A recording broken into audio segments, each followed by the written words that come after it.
Monsieur le Président de séance, Monsieur le Vice-président, deux préambules. Le premier, je pensais que nous étions dans une séance publique.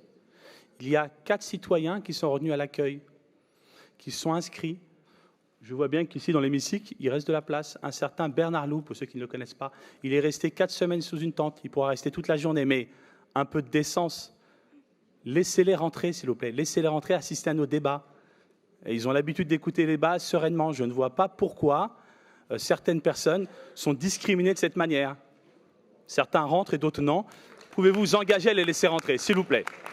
Pour que ce débat soit serein, il doit être public et on doit permettre aux gens de s'installer. C'était la première des préambules. J'espère que vous allez le faire. Vraiment, vraiment pour notre région et notre assemblée. Deuxième chose, je voulais saluer Justine Sonnet qui est à mes côtés. Elle assiste à sa dernière séance. Elle est conseillère régionale depuis 2010. Elle a été présidente du groupe de 2019 à 2023. Je voulais saluer son travail, son assiduité. Et je sais qu'avec elle, nous avons une des plus ferventes représentantes de la région maintenant au Palais du Luxembourg. Et je voulais lui souhaiter bonne continuation et merci Ghislaine. Voilà. Ceci étant dit, venons-en au débat budgétaire qui nous rassemble aujourd'hui. Vous avez la volonté de vous surprotéger et de justifier vos manques d'ambition en sous-estimant les recettes à espérer que pour ce budget afin de justifier votre manque d'investissement dans les politiques régionales. En effet, vous insistez sur les incertitudes concernant l'évolution des recettes de la région en lien avec les estimations avancées par le gouvernement sur la croissance du PIB et de l'inflation annuelle de 2,6. Nous n'en sommes pas surpris.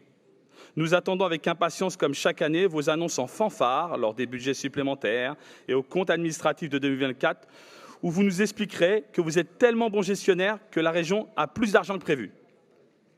Vous vous inquiétez de la réduction de l'autonomie financière des collectivités locales, et particulièrement de notre région, qui, par la nationalisation des recettes, voit la part fiscale liée à son propre territoire diminuer structurellement. Et c'est vrai, pour passer de 84% il y a 4 ans à 26% pour l'année qui vient. Nous avons 2 visions radicalement opposées face à ces constats et réalités de notre territoire et du quotidien enduré par nos concitoyennes et concitoyens.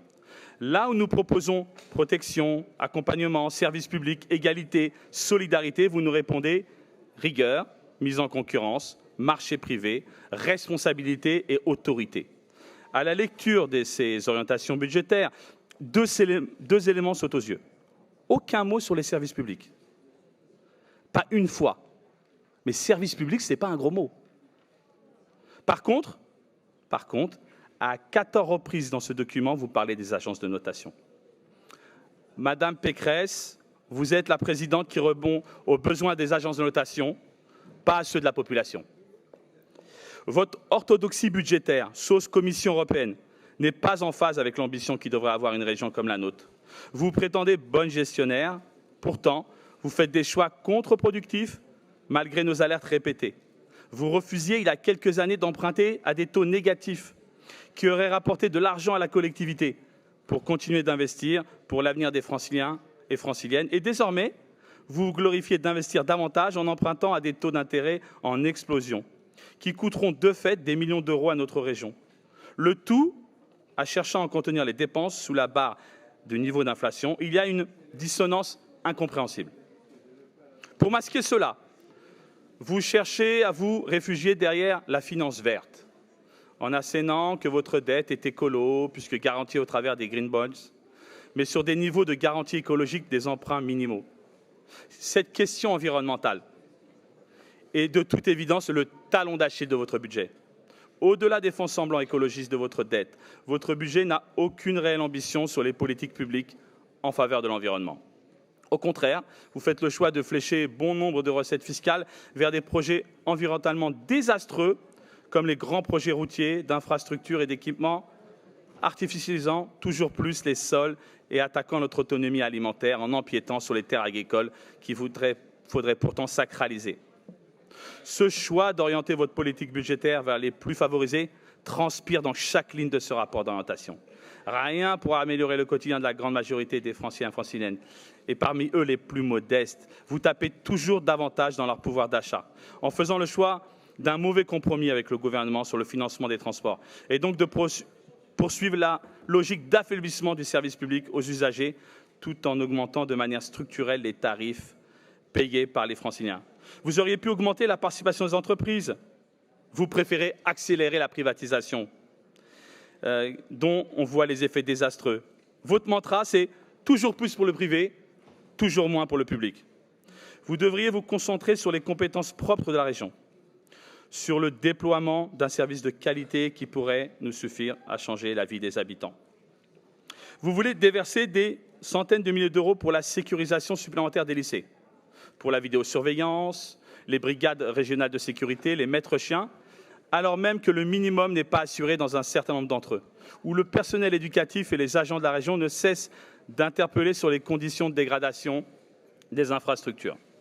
Alors que vous deviez nous présenter une revoilure du PPI lycée à la séance régionale de novembre, vous avez fait une simple présentation, mise à jour en commission. En réalité, vous vous cachez derrière cette mise à jour pour masquer votre retard et que vous ne tiendrez pas les délais au détriment de nos enfants.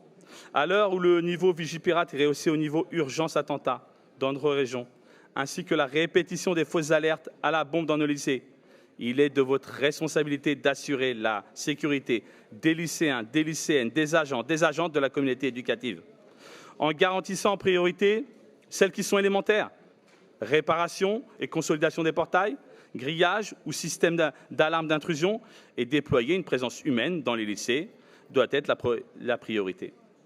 Madame la Présidente, le pouvoir d'achat des Franciliens et Franciliennes ne cesse de se dégrader. À l'écart entre les plus aisés et les plus fragiles ne cesse de s'accroître dans les perspectives qu'ils puissent subvenir à leurs besoins par le fruit de leur travail s'éloigne chaque jour un peu plus. Vous auriez pu construire un budget ambitieux, un budget protecteur pour les Franciliens et Franciliennes, les accompagnant davantage et facilitant leur quotidien en déployant un service public de qualité. Au lieu de cela, vous vous contentez encore et toujours d'un budget de gestionnaire sans perspective d'avenir.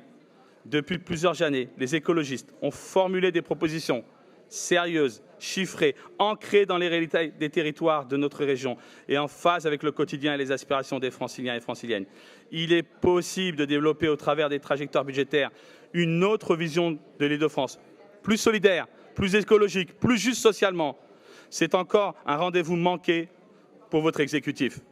Nous aurons l'occasion de démontrer lors du vote du budget des mois de décembre qu'une alternative crédible est possible à vos choix déséquilibrés qui mettent en difficulté le plus grand nombre et opèrent l'avenir de notre collectivité. Je vous remercie.